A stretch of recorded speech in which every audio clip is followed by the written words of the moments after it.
यूं जमी पर बैठकर क्यों आसमान देखता है, यूं जमी पर बैठकर क्यों आसमान देखता है, खोल पंखों को अपने, ये जमाना सिर्फ उड़ान देखता है, ये जमाना सिर्फ उड़ान देखता है। इन पंक्तियों का मतलब आप समझे। हम लोगों ने अक्सर सुना है कि उगते सूरज को हर कोई सलाम करता है, सुना है। और हर व्यक्ति की इच्छा होती है, सलाम का मतलब है सम्मान, सलाम का मतलब है समाज उसे सम्मान दे। तो हर उगते सूरज को हर कोई सलाम करता है, तो हर व्यक्ति की समाज में यह इच्छा होती है कि उसे भी सलाम किया जाए। मैं गलत हूं? सही हूं ना? हर आदमी अंदर से चाहता है कि उसे सलाम मिले, मतलब उसे सम्मान मिले। और हमने ये लाइन सुनी कि हर उगते सूरज को हर कोई सलाम करता है। उगता सूरज का मतलब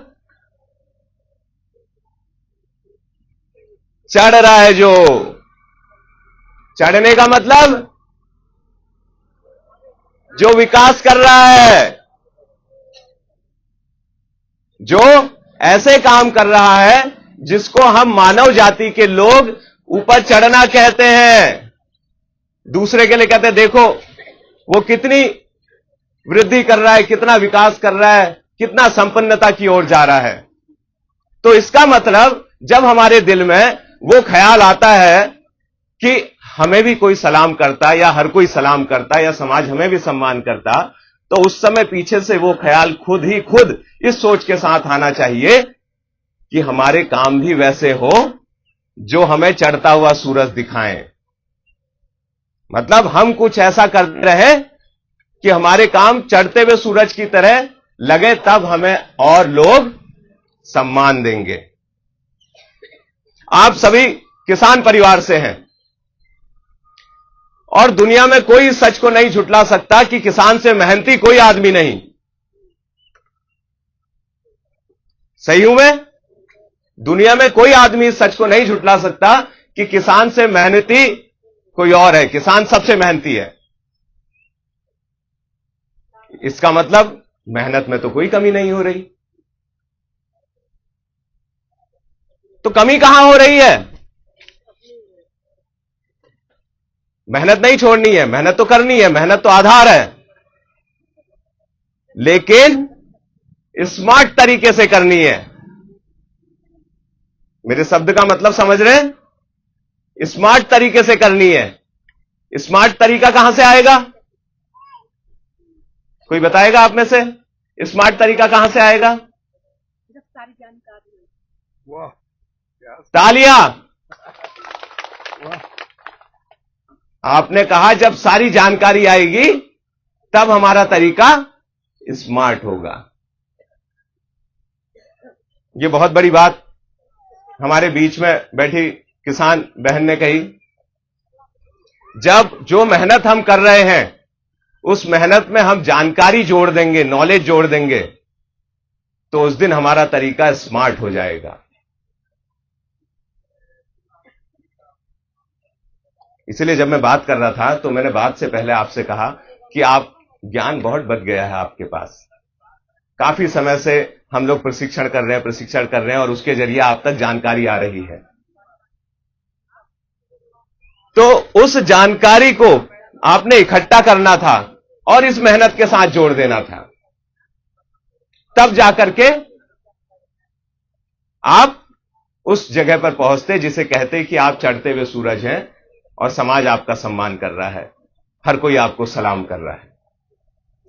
यह हमारा स्मार्ट तरीका है। और जो जानकारी है, जो ज्ञान है, वो आपको सोचने की शक्ति देता है। जो काम हम अभी तक कर रहे थे उसे हम किस तरीके से बेहतर कर सकते हैं, वो सोचने की शक्ति देता है। अक्सर हम लोग देखते हैं कि कहीं पर कोई छोटा सा सामान अगर फ्री में मिल रहा होगा, कोई छोटा सा सामान आपकी जानकारी में आए कि वहां पर अगर सबसे पहले 10 लोग जो पहुंचेंगे तो उनको फ्री में टीवी मिलेगा, तो क्या होगा? क्या होगा? 10 लोग सबसे पहले पहुंच जाएंगे। अगर गांव में 500 लोग हैं तो क्या हो जाएगा? सारा गांव खाली हो जाएगा। सबके सब जो है उस 10 पहले बनने की होड़ में लग जाएंगे, जहां पर उनको एक टीवी फ्री में मिल रहा होगा। और अगर उसी गांव में यह मुनादी कर दी जाए, यह घोषणा कर दी जाए कि फला तारीख को फ्री में ज्ञान बंट रहा है और उन्हें ही मिलेगा जो पहले 10 लोग होंगे, तो क्या होगा?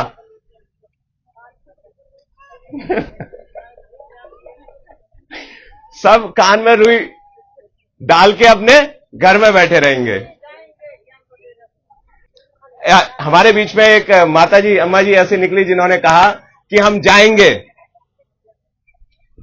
अम्मा जी की ऐसी सोच है, मैं नहीं जानता कि अम्मा जी अपने घर में कैसा करती हैं, क्या करती हैं, लेकिन इनकी इस सोच पे मैं कह सकता हूं ये अपनी लाइफ में बहुत बेहतर कर रही होंगी। आप आसपास के लोग जानते होंगे, आप आसपास के लोग जानते होंगे कि अम्मा जी ने जब ये बात कही तो ये उस महत्व को समझती हैं, और जो जो उस महत्व को समझेगा वो अपनी लाइफ में बेहतर कर रहा होगा और इनको समाज में बहुत अच्छा सम्मान मिलता होगा। ये बात मैं लिख के कह सकता हूं। अगर जिस दिन समाज में, गांव में, दुनिया में ज्ञान के लिए क्रांति हो गई, मैं समझता हूं हम सब लोग इस चीज के लिए क्रांति कर सकते हैं कि मेरे वहां टीवी आ जाए, या मेरे वहां रोड आ जाए, या मेरे वहां नाली आ जाए। लेकिन कभी आपने ऐसा सुना है कि किसी ने यह क्रांति की हो कि हमारे वहां ज्ञान आ जाए? जिस दिन यह क्रांति हो गई हमारे मन मस्तिष्क में, उस दिन सारी समस्याएं दूर हो जाएंगी। आप खुद रोड बना लोगे, आप खुद नाली बना लोगे, आप खुद टीवी खरीद लोगे, किसी की जरूरत नहीं होगी हमें, क्योंकि ज्ञान हमें इस लायक बनाएगा। मैं अभी भी आप लोगों से कहूंगा, आप में सारे ऐसे दिखाई दे रहे हैं जिनके बच्चे होंगे और नाती पोते होंगे, है ना? हो सकता है हमने अपने लिए जो भी किया, अब हम ये समझते हो कि चलो हमारी लाइफ यहां पहुंच गई, हम जैसा भी कर रहे हैं करते रहें, अब हम बस अपने बच्चों को अच्छा समय दे दें, इतना भर। लेकिन और आपका जो परिवार का स्तर है, आपको लगता होगी शायद मेरी जो जनरेशन है उसमें ये इतना ही रहे। अगर आप ये चाहते हैं कि आपका समय बदल जाए, आप ना सही आपकी पीढ़ी बदल दे, तो अपने बच्चे को यह चीज जरूर समझाओ कि ज्ञान से बड़ी कोई ताकत नहीं, कलम की ताकत सबसे बड़ी है। वो आपका, आपके परिवार का, आपके गांव का, आपके समाज का और देश का भी भविष्य बदल सकते हैं सिर्फ कलम की ताकत पर। अपने बच्चे से कहो बेटा चाहे जो भी करना है कर, लेकिन पढ़ मन लगा के। बड़ा होके तूने जो करना है तेरी मर्जी कर, लेकिन तू पढ़ जम के। और यह बात अगर आपका बच्चा समझ गया, आप आज का जो भी जीवन स्तर है हमारा, जैसा भी परिवार जीता है, आने वाला समय निश्चित रूप से बदलेगा।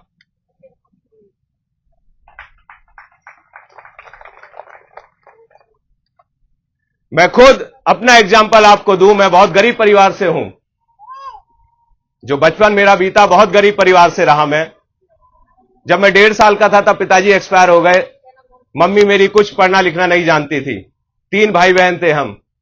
आप समझ सकते हैं कि कैसे उन्होंने पाला होगा इस दुनिया में संघर्ष करके। उनके हौसले थे, उनकी जिद थी, लेकिन वो अपना तो एक अक्षर नहीं जानती थी। और मुझे आज भी याद है कि वो बार हमेशा यही कहती थी कि बेटा पढ़। सुबह 4 बजे उठा देती थी, मुझे नींद आती थी, लेकिन वो उठा देती थी। वो शायद उस महत्व को समझती होगी कि ये पढ़ेगा तो ये हमारा समय बदलेगा।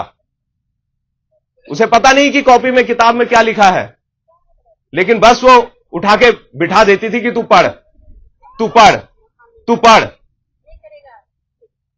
और जब बढ़ते बढ़ते आगे 12th पास किया मैंने, अच्छे नंबरों से करता गया, मेरी मां की बदौलत, उसकी ताकत की बदौलत।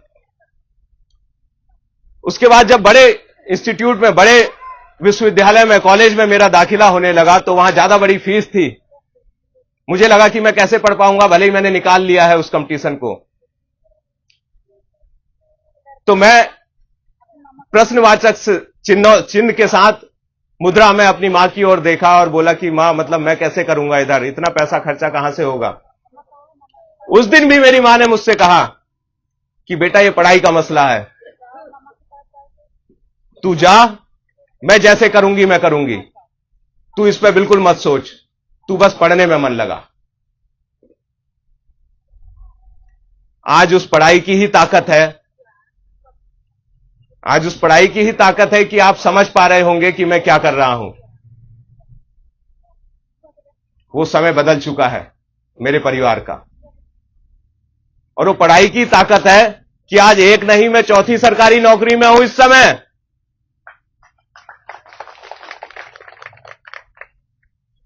उसके महत्व को मैं इस कदर समझता हूं, तभी मैं आप लोगों को बताना चाह रहा हूं। मेरे परिवार का समय उस कलम की ताकत ने बदला। मेरी मां के भीतर वो सोच थी जो मैं अपनी मां की ही सोच आपको देना चाह रहा हूं, और उस मां के भीतर जो खुद पढ़ना लिखना नहीं जानती थी, लेकिन वो उस महत्व को समझती थी। उसने वो सोच मेरे अंदर दी और मेरे परिवार का समय बदला। वही सोच मैं आपके भीतर देना चाहता हूं, मेरी मां की सोच, कि आपका आने वाला समय और आपके बच्चों का समय बदल जाए। बिल्कुल बदल जाएगा, गारंटी के साथ। मुझे इतना आत्मविश्वास है इस बात पर। अगर आपने अपने बच्चे की कलम मजबूत कर दी तो आपका आने वाला समय मजबूत होने से कोई दुनिया की ताकत नहीं रोक सकती। और यह आदत इसलिए आपको अपने अंदर डालनी होगी। जब आप यहां पर आए, मैंने आपसे लाइन दोहराई कि ज्ञान के पीछे भागिए, ज्ञान से बड़ी कोई ताकत नहीं। तो यहां पर नहीं सोना है, भले ही टीवी लेने की दौड़ में सो जाएं। एक टीवी छूटेगा बस 10-12 हजार का, लेकिन ज्ञान छूट गया जो लाखों कमवा सकता है, जो आपको जाने कहां पहुंचा सकता है, वो छूट गया, पीढ़ियों का भविष्य छूट जाएगा।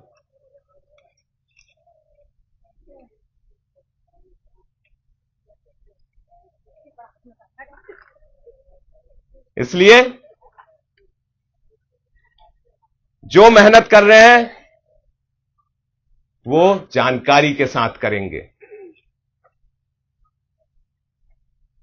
ये मेरी खुशकिस्मती है कि नौकरी के माध्यम से मैं आप लोगों से मुखातिब हो पा रहा हूं, क्योंकि नौकरी करते हुए मुझे आप लोगों से मिलना है।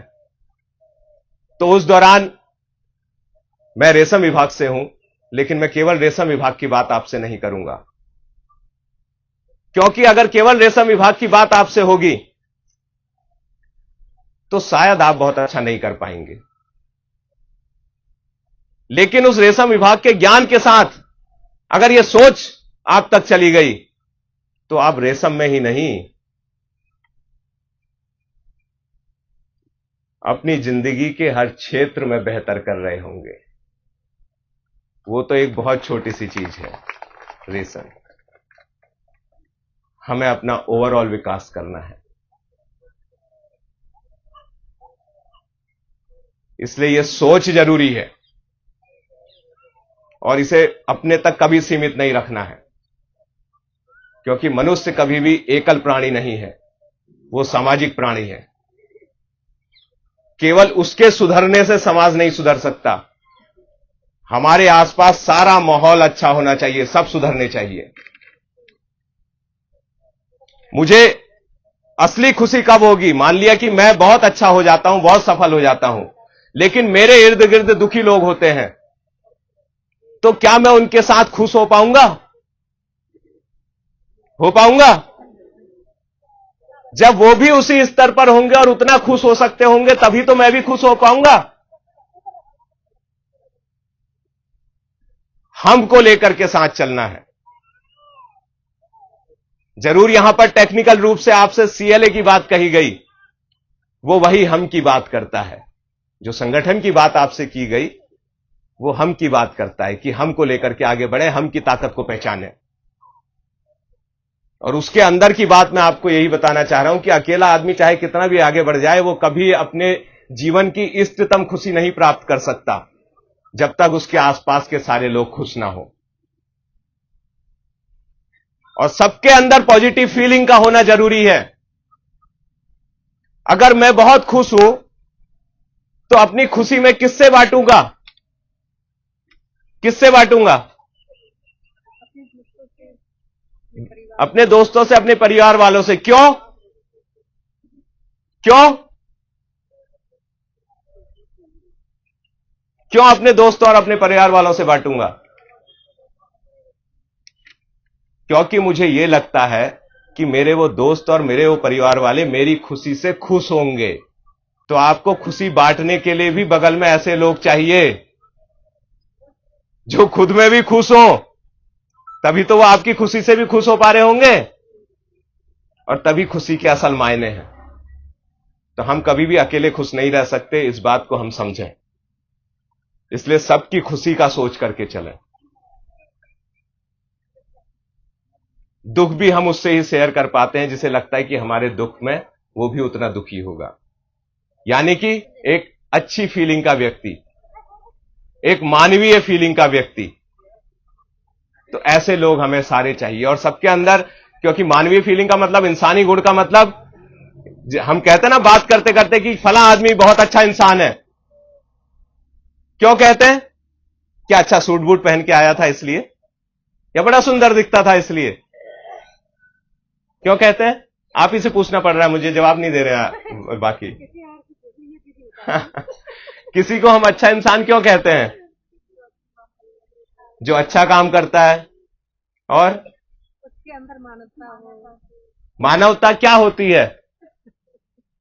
मतलब मानवता का मतलब क्या? दूसरे के सुख दुख को समझे, या मतलब कि हाँ इसको इतनी परेशानी है, उस परेशानी में मतलब अपना वो समझे कि ये मेरी परेशानी समझ के वो करे, सहयोग दे उसका, परेशानी में हो या सुख में हो। आपका शुभ नाम क्या है? गोमती। गोमती जी। गोमती जी के लिए एक बार फिर से तालियां। हालांकि मैं समझता हूं आप में से कई लोगों के अंदर प्रश्न का जवाब आ रहा होगा, लेकिन कुछ लोग शर्मा रहे होंगे कि बोलें कैसे, और इन्होंने बोल दिया। तो इनका ये गुण था कि ये इनके अंदर हेजिटेशन नहीं थी। इसके लिए तो मैं आप सभी से चाहूंगा कि देखो, हम लोग जिस गांव, जिस समाज से हैं, हम अपने आप को पिछड़ा हुआ समझ रहे हैं क्योंकि हम आगे नहीं बढ़ रहे हैं।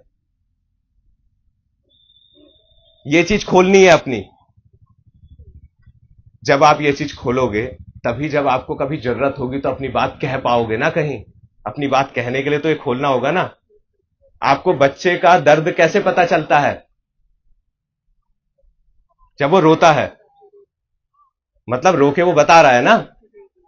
अब हम रो ही नहीं रहे तो पता कैसे चलेगा दूसरे को कि मेरी जरूरत ये है, मेरा दर्द ये है? तो हमें इसके लिए भी जरूरी है कि हमें बोलना है, बोलना सीखना है। आज तो मैंने नहीं करवाया, लेकिन मैं ऐसा भी करवाता हूं कि अपने ही किसान बंधुओं में से बीच में से बुला करके 6-7 से केवल इंट्रोडक्शन करवाते हैं कि कम से कम हम लोग बोलना सीखें, अपनी बात कहना सीखें। यह विकास का एक बहुत मुख्य घटक है कि जब हम अपनी बात कहीं पर रखना सीखेंगे तभी उसके कुछ निष्कर्ष निकल के आएंगे। तो हमें अंदर ही अंदर नहीं रखना है चीजों को। अंदर रखेंगे तो हमारा विकास भी अंदर ही अंदर रह जाएगा। और अपने बच्चे को भी ऐसा सिखाना है कि आगे बढ़े। तो अच्छे इंसान के गुण मतलब अच्छा इंसान जो दूसरों की भी भलाई सोचता है, केवल अपनी भलाई नहीं सोचता। तो हम चाहते हैं कि सारे लोग इंसान हो जाएं, सारे लोग और कुछ ना हो, सारे लोग बस इंसान हो जाएं। तो हमने उस इंसानी सोच के साथ चलना है। और मैं आज के लिए आप लोगों से इतना कहूंगा कि मैं रेशम विभाग से हूं और मैं उस विभाग के कामों को आपके वहां बढ़ाने के लिए जरूर आया था, लेकिन मैं ये चाहूंगा कि वो तभी बढ़ेंगे जब आप सब तरीके से आगे बढ़ेंगे और जितनी ज्ञान की बातें यहां पर हुई उसे आगे लेकर के जाएं। मैं अपने रेशम विभाग की ही आदर्श पंक्तियों को आपके सामने यहां पर कहना चाहूंगा, और जो लोग मेरे साथीगण जानते हैं वो उसको दोहराएं। आसपास हैं आप सब लोग उसे महसूस करेंगे, और जो हमारा आने वाला रेशम का सीजन होगा, हम चाहेंगे कि उसमें आप अच्छी आय लेकर के जाएं, जब इस ताकत के साथ काम करेंगे जितनी हमने आज बात की। रेशम की पैदावार बढ़ाएंगे, हर घर खुशहाली लाएंगे। उज्जवल रेशम ऊंचा दाम, बड़े किसानों का सम्मान।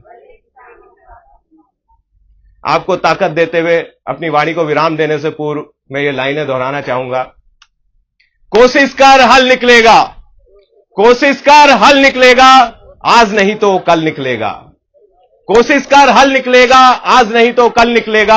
अर्जुन के तीर सा सद, अर्जुन के तीर सा सद, मरुस्थल से भी जल निकलेगा, मरुस्थल से भी जल निकलेगा। मेहनत कर पौधों को पानी दे, मेहनत कर पौधों को पानी दे, बंजर जमीन से भी फल निकलेगा, बंजर जमीन से भी फल निकलेगा। आप सभी को आसपास अच्छे इंसानों से घिरे होने की शुभकामनाएं।